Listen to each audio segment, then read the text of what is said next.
All right, I'm going to show you a volume of the calculus in motion so you guys can kind of see. I showed you this in class, but I'm going to have a video so you can watch it. If you look at right here, this is the cross section right there, okay? And we're going to spin it about the x-axis. So I click revolve, and that's is what we're doing when we spin about the x-axis. We're making circles. So you can see that's why we use the formula pi function squared.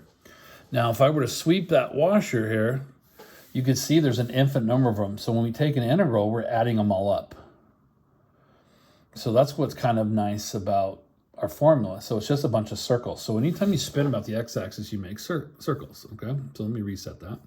I'll come right back to this video, but I'm gonna now spin about the y-axis. So what if I spin about the y-axis? Sorry, that's about that.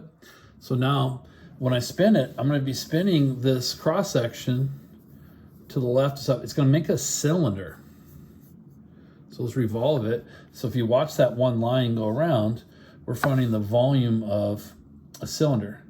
Now there's an infinite number of cylinders, so let me go ahead and sweep them. And those are all the different cylinders. That's why we take an integral to add them all up.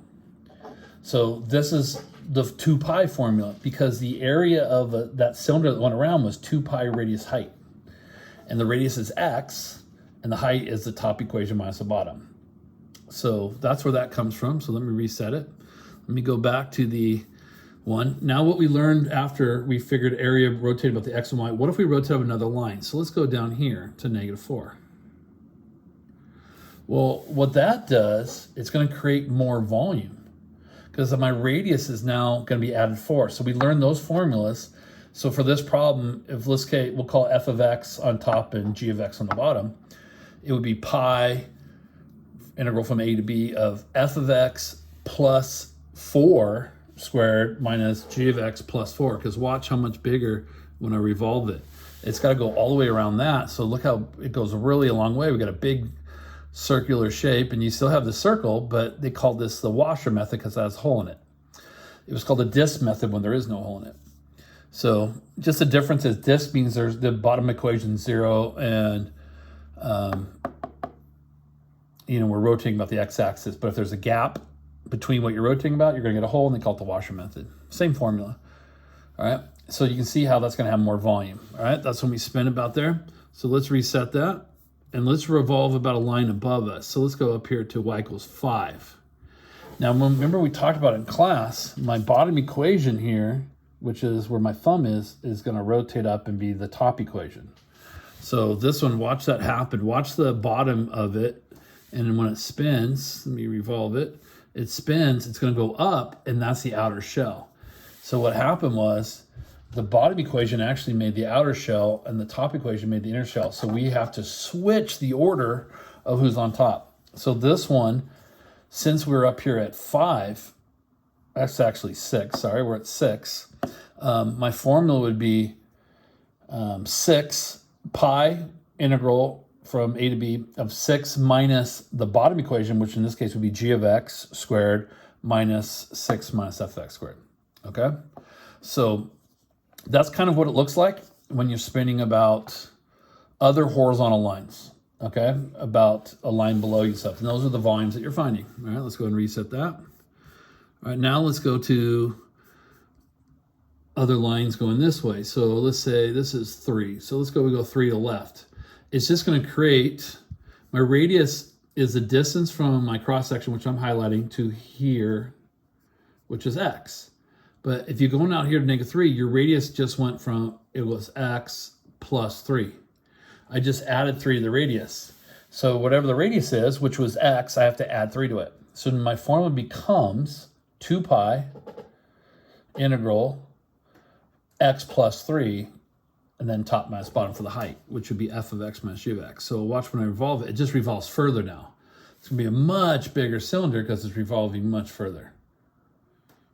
All right. So it still has the same height and everything, so nothing changes. And again, we just have a much bigger thing. So as I pull this out, you can see how much bigger it gets. As I come in, it gets smaller. All right, let's reset that. If the line was on our other side, I'm going to go out here to, looks like we'll go out here to 10.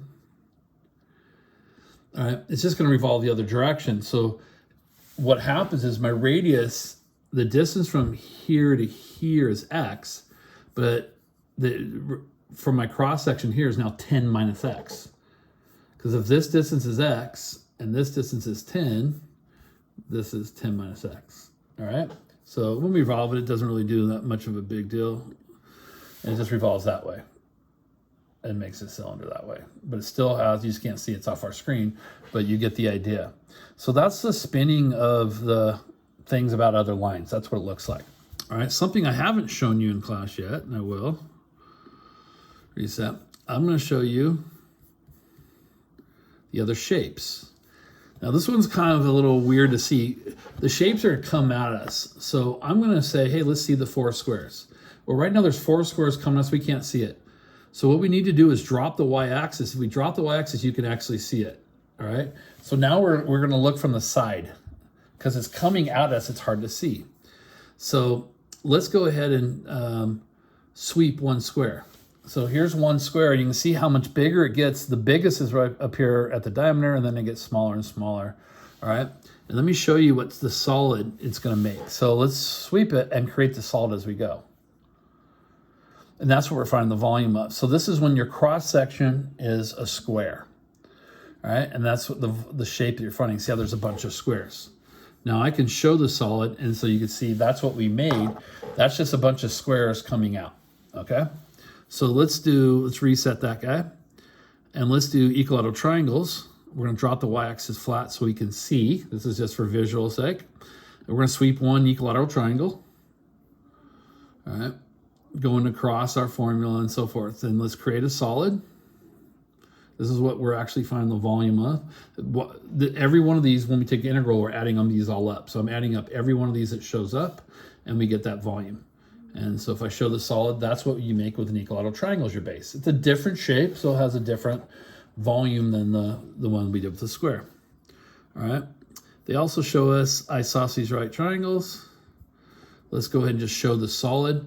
They have the isosceles triangle in the back, and we can create the solid, and we'll see it happening. So that's with an isosceles with the leg as a base. So remember, this one's half the square. So that whatever the volume was for the square, this is half as much. All right. All right. They have one going sideways. Remember how we kind of learned we could do this sideways? Let's reset that.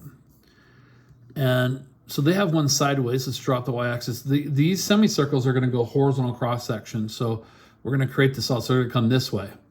So this is what it looks like if you're going to go sideways in the y direction. And here's the solid that was formed. So those are semicircles that are coming out at us. So that's what the known cross section looks like. Those are all the different videos of things that we're doing and finding the volume of. Okay. All right. That's it.